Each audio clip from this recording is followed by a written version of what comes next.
తమ సమస్యలను ప్రభుత్వం వెంటనే పరిష్కరించి తమకు న్యాయం చేయాలని south central railway Mazdoor union కార్మికులు చేపట్టిన నిరాహార దీక్షకు నల్గొండ డీసీసీ అధికారి ప్రతినిధి పాశం నరేష్ రెడ్డి, సిఐటియు నాయకులు తుమ్మల వీరారెడ్డి పాల్గొని ప్రారంభించారు. ఈ సందర్భంగా వారు మాట్లాడుతూ రైల్వే ఉద్యోగులను కేంద్ర ప్రభుత్వం తీసుకువచ్చిన నూతన పింఛన్ విధానం వల్ల ఎంత నష్టపోతున్నామని అన్నారు. బీజేపీ ప్రభుత్వం ప్రభుత్వ సంస్థలను ప్రైవేటీకరణ చేస్తూ ఉద్యోగులను రోడ్డుపై పడిస్తున్నారని మండిపడ్డారు. ఈ కార్యక్రమంలో హ్యూమన్ రైట్స్ సెంట్రల్ నాయకులు సాంబశివరావు, కృష్ణారెడ్డి, యూనియన్ నాయకులు వెంకట్ తదితరులు ఉన్నారు.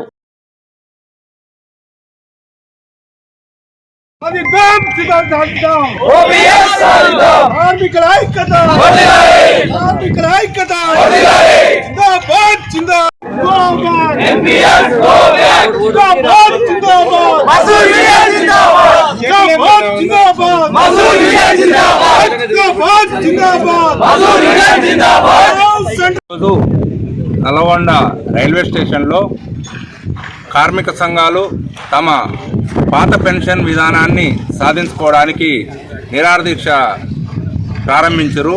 వారికి హృదయపూర్వకంగా నమస్కరిస్తున్నాను. కార్మికులు తమ హక్కుల కోసం పోరాడినప్పుడే తమ హక్కులను సాధించగలుగుతారు. ఇప్పుడు పాలకులు కార్మికులను, ఉద్యోగులను అణగదొక్కే ప్రయత్నాలే చేస్తున్నారు. సంక్షేమం వైపు ఆలోచించడం లేదు. ప్రపంచ రైల్వే వ్యవస్థలోనే భారతదేశం సోవియట్ యూనియన్ తర్వాత పెద్ద రైల్వే వ్యవస్థ ఉండేది. భారతదేశానికి సాధారణ బడ్జెట్ ప్రవేశపెట్టేది, రైల్వేకు ప్రత్యేక బడ్జెట్లు ప్రవేశపెట్టేది. భారతదేశ ఆర్థిక వ్యవస్థకు రైల్వే ఒక సమృద్ధి సాధించాలని చెప్పేసి ఓల్డ్ పెన్షన్ స్కీమ్ కావాలని చెప్పేసి ఈరోజు నిరాహార దీక్షలు నల్గొండ రైల్వే స్టేషన్ దగ్గర ఇక్కడ నిర్వహించడం జరుగుతూ ఉంది.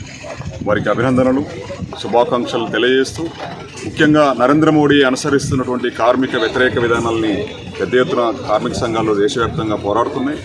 ఇప్పటికే రైల్వే రంగాన్ని నిర్వీర్యం చేసి ప్రైవేటు వ్యక్తులకు, కార్పొరేట్ శక్తులకు అప్పజెప్పేటువంటి ప్రయత్నం జరుగుతూ ఉంది. మోడీ తన ఎజెండాను అమలు చేసుకుంటూ కార్పొరేట్ శక్తుల భజన చేసేటువంటి ప్రయత్నం జరుగుతుంది. ఈరోజు ఇందులో పనిచేస్తున్నటువంటి రైల్వే రంగంలో దేశవ్యాప్తంగా పనిచేస్తున్నటువంటి 14 లక్షల మంది ఉద్యోగులకు ఈరోజు కనీస సౌకర్యాలు, కనీస హక్కులు తీసేసే పరిస్థితి జరుగుతుంది. ఇప్పుడు పార్లమెంటు ముందుకు కొత్త పెన్షన్ స్కీమ్ తీసుకొచ్చి రైల్వే రంగంలో అమలు చేయాలని చెప్పేసేటువంటి కుట్ర జరుగుతూ ఉంది.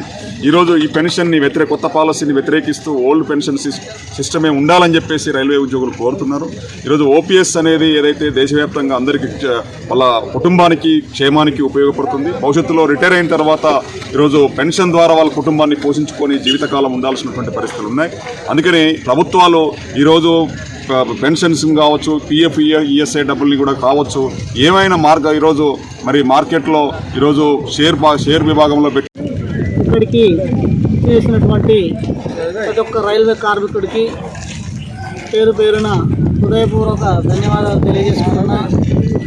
ఏఐఆర్ఎఫ్ పిలుపు మేరకు ఇక్కడికి ప్రతి ఒక్కరూ నా యొక్క బాధ్యతగా ఇక్కడికి వచ్చి ఈ నిరసనలో పాల్గొనడం జరుగుతుంది. కనుక ఇలాంటి ఇంకా ముందు కూడా సెంట్రల్ డిపార్ట్మెంటు యొక్క మెడలు వంచి మన యొక్క పెన్షన్ విధానాన్ని, ఓల్డ్ పెన్షన్ విధానాన్ని తీసుకొని రావడం కోసం మనం ఆర్నియస్సులు కష్టపడదాం.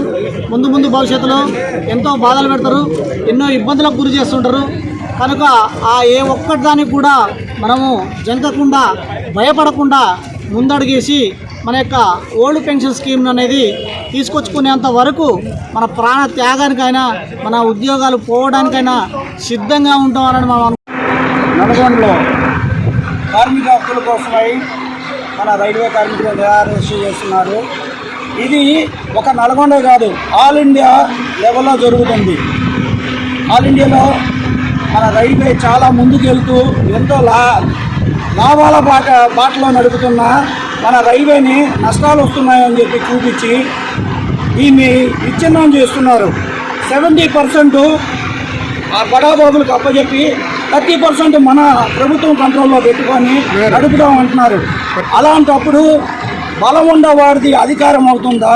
బలం లేని వాడిది అధికారం అవుతుందా?